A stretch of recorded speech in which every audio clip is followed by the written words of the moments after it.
지난 시간에 엘리의 태도와 한나의 태도를 비교하면서 엘리의 두 아들들은 하나님 앞에서 어떤 결과를 맞게 되었고, 한나의 아들은 사무엘은 하나님 앞에서 어떤 결과를 맞게 되었는지를 살펴보면서 무엇이 자식을 위하는 길인지, 나아가 오늘날 하나님 앞이란 어디인지에 대해 공부해 보았어. 그죠.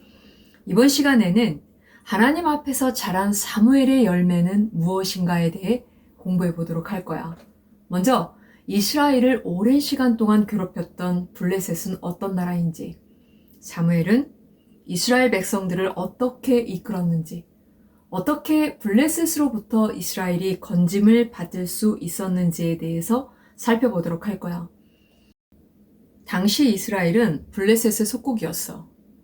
블레셋은 지중해 북쪽 에게해의 그레타 섬에 살던 사람들이었는데, 이들이 배를 타고 팔레스타인 연안으로 와서 한 지역을 점령했어.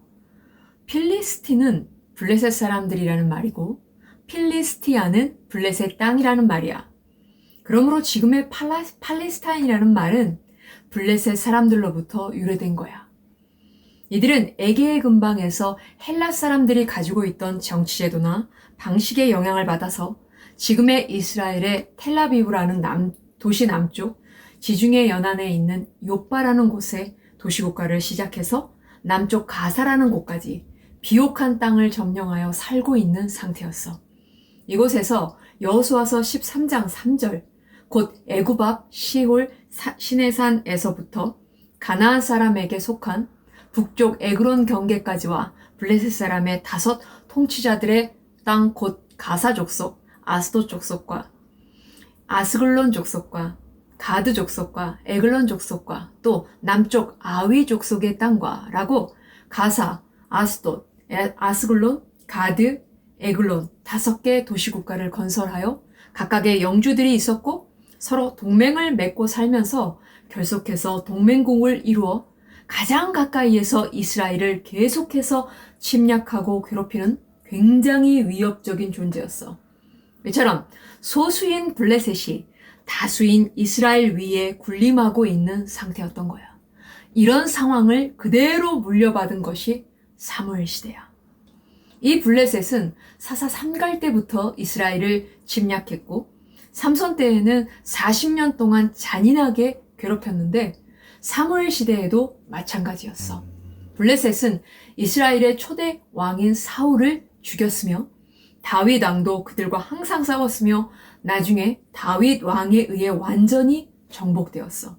하지만 사무엘상 4장 1절 사무엘의 말이 온 이스라엘에 전파되니라 라고 사무엘 당시에 블레셋이 맹렬하게 이스라엘을 쳐서 도륙할 때 이스라엘 사람들은 그들의 무서운 무기로 인해 크게 패해서 사무엘상 4장 2절 블레셋 사람들이 이스라엘에 대하여 전열을 벌이니라.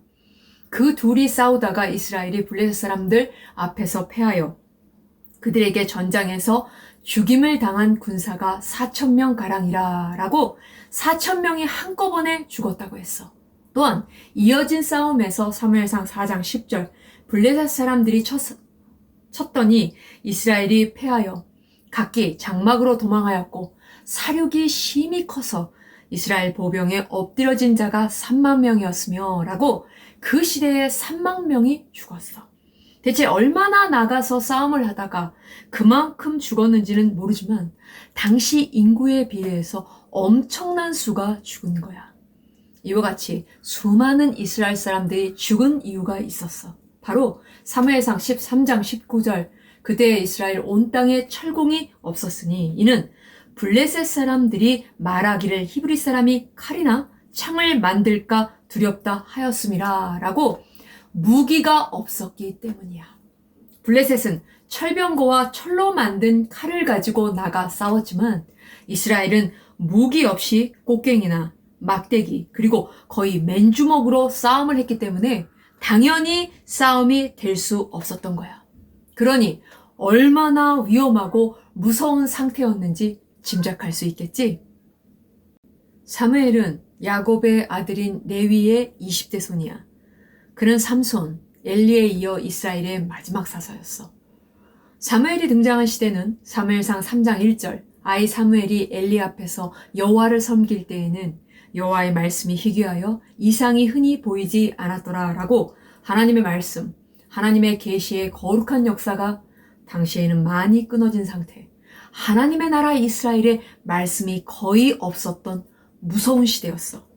즉 하나님의 백성인 이스라엘이 하나님의 말씀을 모르는 상태였다라는 말이야.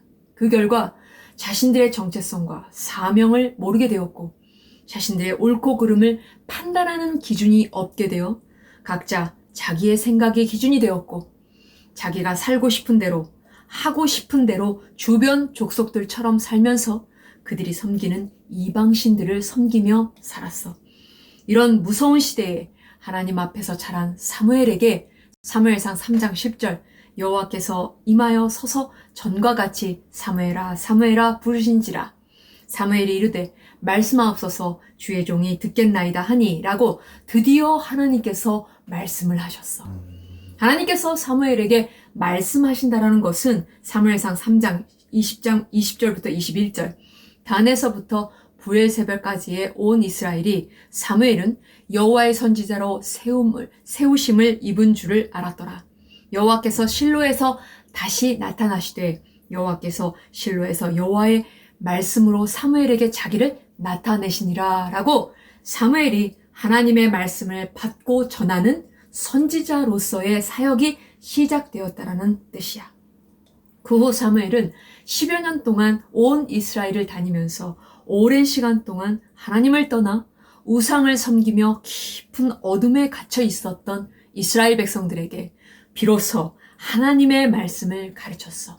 사무엘은 또한 사사로서 태어나고 자기 집이 있는 라마를 중심으로 사무엘의 정치의 중심 도시인 베델과 미스바와 길갈 이렇게 네 군데를 순회하면서 나라를 다스렸어. 이처럼 사무엘은 종교적인 지도자인 동시에 정치적인 지도자였어. 그렇죠.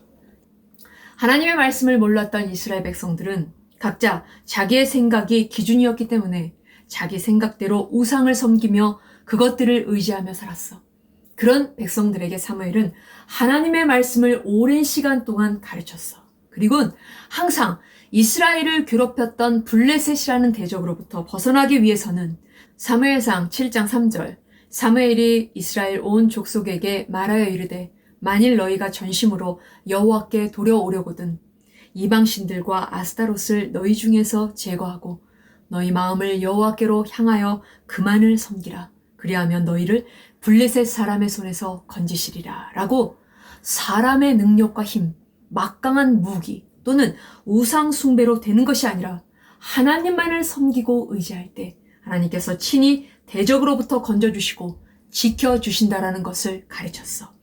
백성들은 사무엘의 가르침을 통해 블레셋의 압제로부터 벗어나는 법을 배웠어.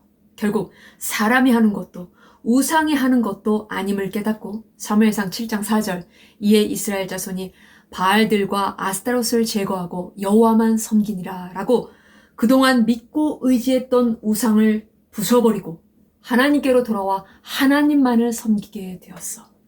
하나님께서는 이런 이스라엘 백성들을 받아주셨고 사무엘을 통해 말씀하신 대로 사무엘상 7장 10절 사무엘이 번제를 드릴 때에 블레셋 사람들이 이스라엘과 싸우려고 가까이 오매 그날에 여호와께서 블레셋 사람에게 큰 우레를 발하여 그들을 어지럽게 하시니 그들이 이스라엘 앞에서 패한지라 라고 블레셋으로부터 그들을 건져주셨을 뿐만 아니라 사무엘상 7장 13절 이에 블레셋 사람들이 굴복하여 다시는 이스라엘 지역 안에 들어오지 못하였으며 여호와의 손이 사무엘이 사는 날 동안에 블레셋 사람을 막으시매 라고 오랜 시간 동안 큰 문제였던 블레셋 문제를 해결해 주셨어. 사무엘은 깊은 어둠에 갇혀 있었던 백성들에게 하나님의 말씀을 가르쳐 줌으로써 그들을 찬 빛이신 하나님께로 돌아올 수 있도록 인도해 준 사람이었어. 이것이 바로 사무엘이 맺은 큰 열매야. 알겠지?